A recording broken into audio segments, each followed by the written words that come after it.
আসসালামু আলাইকুম। ICT zone বিটির পক্ষ থেকে আমি মেহেদি হাসান আপনাদের সবাইকে আবারও স্বাগতম জানাচ্ছি। তো আমরা সিএসএস এর সিলেক্টর সম্পর্কে জানলাম। তো এখন আরেকটু অ্যাডভান্স সম্পর্কে জানবো, যেটা হচ্ছে সিএসএস কয়ভাবে লেখা যায়। তো সিএসএস লেখা যায় একটা হচ্ছে ইন্টারনাল পেজে, অর্থাৎ যেই পেজে আমরা এইচটিএমএল ফাইলটি নিয়েছি সেই পেজেই সিএসএসগুলো নেওয়া যায়। আরেকটা উপায় হচ্ছে অন্য পেজে সিএসএসগুলো নেওয়া যায়। তো আমরা দেখি এখন অন্য পেজে কীভাবে নেওয়া যায়। তো তার জন্য আমরা আমাদের যে সিএসএস ফাইলটা সিলেক্টর, এইটাকে আমরা কপি করি। করার পর আমরা এটাকে নাম দিলাম এক্সটার্নাল css.html। তো এইটাকে আমরা নোটপ্যাড প্লাস প্লাসে ওপেন করি। তারপর এখানে সব কিছু ঠিকঠাক থাক, সমস্যা নেই। আমরা এখানে আরেকটা প্যারাগ্রাফ নেই পি, এবং এইখানে কিছু প্যারাগ্রাফ, দিস ইজ প্যারাগ্রাফ। তো আমরা প্যারাগ্রাফটাকে একটু বড় করে দেই, এরকম হলো। তো এখানে সিলেক্টর হিসাবে এই ক্লাস এবং আইডি এগুলো আমি বলেছিলাম এর আগে। তো আমরা এটা ইন্টারনাল পেজে নিয়েছি। তো আরেকটা অন্য পেজে কীভাবে নেওয়া যায় সেটা এখন দেখব। তো তার জন্য আমরা অন্য একটি পেজ নিব, আমাদের যেই ফাইল আছে সেইখানেই।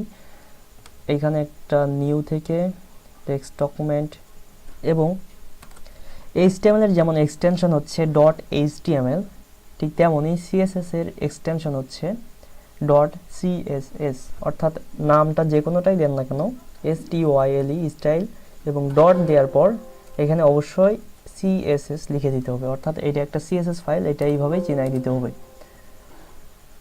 তারপর এখানে আমরা এডিট উইথ নোটপ্যাড করি। তারপর এইখান থেকে যে সিএসএসগুলো আমরা লিখেছিলাম, তো আমরা এগুলো কেটে দেই, নতুন করে আমরা লিখব। কেটে দিলাম, স্টাইল ট্যাগ সহকারে এটা কেটে দিলাম। দেওয়ার পর আমরা এটাকে আরেকবার সেভ করে নিই এবং এটাকে ব্রাউজার ওপেন করে রাখি। এরকম হয়ে গেছে, অর্থাৎ কোনো স্টাইল নেই। তো আমরা স্টাইল দেব, স্টাইলগুলো লিখব হচ্ছে এই পেজে। তো প্রথমে ক্লাস সিলেক্টরটা আমি বলেছিলাম। তো ক্লাস নেওয়ার জন্য ট্যাগের ঠিক এইখানে একটা স্পেস দেওয়ার পর ক্লাস দিয়ে ইকুয়াল দেওয়ার পর আমরা নাম দিতে পারি যে কোনো কিছু। আমি দিলাম হেড, কন্ট্রোল সি দিয়ে কপি করলাম, তারপরে এইখানে আসার পর যেটা পেস্ট করলাম, এবং এইটা একটা ক্লাস, এটা চিনাই দিতে হবে, তার জন্য একটা ডট দিতে হবে, অর্থাৎ এইটা একটা ক্লাস। তারপরে এখানে একটা স্পেস দিয়ে এখানে সেকেন্ড ব্র্যাকেট লিখবেন, স্ট্যান্ডার্ড নিয়ম এইভাবে। তারপর এখানে একটা এন্টার দেবেন, তাহলে এরকম হবে। এইভাবে আপনারা সিএসএসগুলো লিখবেন যাতে সুন্দর দেখা যায়। এক লাইনেও লিখতে পারেন, কোনো সমস্যা নেই, কিন্তু সুন্দর বৃদ্ধির জন্য আমরা এইভাবে লিখব। তো আমরা এখানে কালারটাই দিই, আবার কালার, আমরা কালার দিলাম ব্লু, এইভাবে।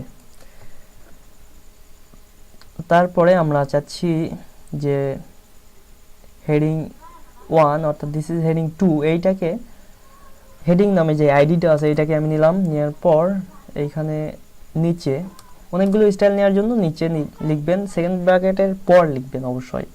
তো এখানে পেস্ট করলাম এবং এখানে সেকেন্ড ব্র্যাকেট দেওয়ার পর এন্টার দেওয়ার পর কালার দিলাম হচ্ছে ওইটাকে দিয়েছি ব্লু, এইটাকে দিলাম হচ্ছে রেডই দেই, আবার রেড। তো হেডিং এটা অবশ্যই যে আইডি এটা চিহ্নে দিতে হবে, তার জন্য হ্যাশ সাইন দিতে হবে। তো এখন যদি সেভ করি এবং ব্রাউজারে রিলোড দেই, তাহলে কোনো রিঅ্যাক্ট করতেছে না, কারণ আমরা যে এই পেজে সিএসএসটা লিখেছি সেইটাকে চিনাই দিতে হবে ইন্ডেক্স পেজে, অর্থাৎ এই পেজের লিঙ্ক ওই পেজের সঙ্গে করাই দিতে হবে। তো তার জন্য এইচটিএমএল এর আরেকটা ট্যাগ সম্পর্কে আমরা আলোচনা করব এখন, যেটার নাম হচ্ছে লিঙ্ক। তো ট্যাগটা লেখার নিয়ম হচ্ছে LINK লিঙ্ক, এবং ট্যাগটা শেষ। তারপরে এখানে রিলেশন করে দিতে হবে, রিলেশন হচ্ছে এটা দিতে হবে style sheet, STYLE style SHEET style sheet, এবং HREF অর্থাৎ কোন কার সাথে আমরা রিলেশন করে দিচ্ছি সেটা এখানে বলে দিতে হবে। তো আমরা ফাইলটার নাম দেখে নেই যে কার সাথে দিব। তো এখানে নাম হচ্ছে style.css, অবশ্যই নামটা ঠিকভাবে রাখতে হবে, কোনো যেন ভুল না হয়। আমরা কপি করলাম যাতে ভুল না হয়। তারপরে পেস্ট করে দিলাম এবং সেভ করলাম। অর্থাৎ এইখানে আমরা এই পেজের সঙ্গে এই পেজের লিঙ্ক করাই দিলাম। তো এখন যদি আমরা ব্রাউজারে যাই এবং রিলোড করি, তাহলে দেখবেন যে স্টাইলগুলো পেয়ে গেছে, অর্থাৎ আমরা ওই পেজের সঙ্গে এই পেজের লিঙ্ক করতে পেরেছি। তো এখন আমরা যদি পি এর স্টাইল দেই, অর্থাৎ পি এটাকে আমি নিলাম, আমরা ট্যাগ সিলেক্টর হিসাবেই নিলাম। ট্যাগ সিলেক্টর নেওয়ার নিয়ম হচ্ছে শুধুমাত্র ট্যাগের নামটা, তারপর সেকেন্ড ব্র্যাকেট শুরু শেষ, এর মধ্যে স্টাইলগুলো হবে। তো আমরা যাচ্ছি এর কালারগুলো হবে ইয়েলো কালারের এবং টেক্সট অ্যালাইন। টেক্সট অ্যালাইন আমরা যদি টেক্সট অ্যালাইন কয়েক ধরনের হয়, যেমন সেন্টার, লেফট, রাইট। আমরা দিই সেন্টার, টেক্সট অ্যালাইন সেন্টার যদি দিই। এখন যদি আমরা সেভ করি, তারপর ব্রাউজারে গিয়ে রিলোড করি, তাহলে দেখতে পাচ্ছেন যে লেখাগুলো মাঝখান থেকে আসতেছে এবং কালারগুলো হয়ে গেছে ইয়েলো। তো টেক্সট অ্যালাইন আমরা যদি এখন দেই টেক্সট অ্যালাইন লেফট, লেফট, অর্থাৎ লেখাগুলো বাম দিক থেকে শুরু হবে। এখন যদি রিলোড দেই, তাহলে দেখতেছেন যে বাম দিক থেকে লেখাগুলো শুরু হচ্ছে। আমরা কালারটা একটু চেঞ্জ করে দেই যাতে দেখা যায়। ইয়েলো না দিয়ে আমরা দিলাম হচ্ছে GREEN, গ্রিন, তাহলে দেখতে সুবিধা হবে। তো আমরা সেভ করলাম এবং রিলোড, তাহলে দেখতে পাচ্ছেন এরকম। তারপরে আমরা চাচ্ছি যে লেখাগুলো রাইট থেকে হবে, তাহলে এখানে জাস্ট লিখে দেবেন টেক্সট অ্যালাইন রাইট। এখন আমরা যদি রিলোড দেই, তাহলে দেখতে পাচ্ছেন যে ডান দিক থেকে লেখাগুলো আসতেছে। তো আমরা এই পর্বে অনেক কিছুই জানলাম, ভালোভাবে একটু খেয়াল করি। যে প্রথমেই জানলাম একটা লিঙ্ক নামের একটা ট্যাগ সম্পর্কে, যেটা এইভাবে নিতে হয়। লিঙ্ক রিলেশনশিপ হিসাবে দিতে হয় স্টাইল শিট এবং href, অর্থাৎ যেই পেজের সঙ্গে আমরা লিঙ্ক করতেছি সেই পেজের নামটা এখানে দিয়ে দিতে হয়। আর সিলেক্টর সম্পর্কে এর আগেই আলোচনা করা হয়েছে, ট্যাগ সিলেক্টর, আইডি সিলেক্টর এবং ক্লাস সিলেক্টর। তো সেগুলো আমরা এক্সটার্নাল পেজে অর্থাৎ অন্য পেজে সেই সিলেক্টরগুলো নিয়েছি এবং স্টাইল দিয়েছি। এবং সিএসএস এর আরেকটি যেটা হচ্ছে টেক্সট অ্যালাইন।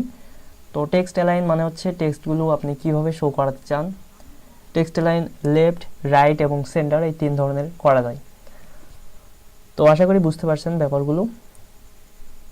প্র্যাকটিস করতে থাকুন, বুঝে যাবেন। ধন্যবাদ সবাইকে।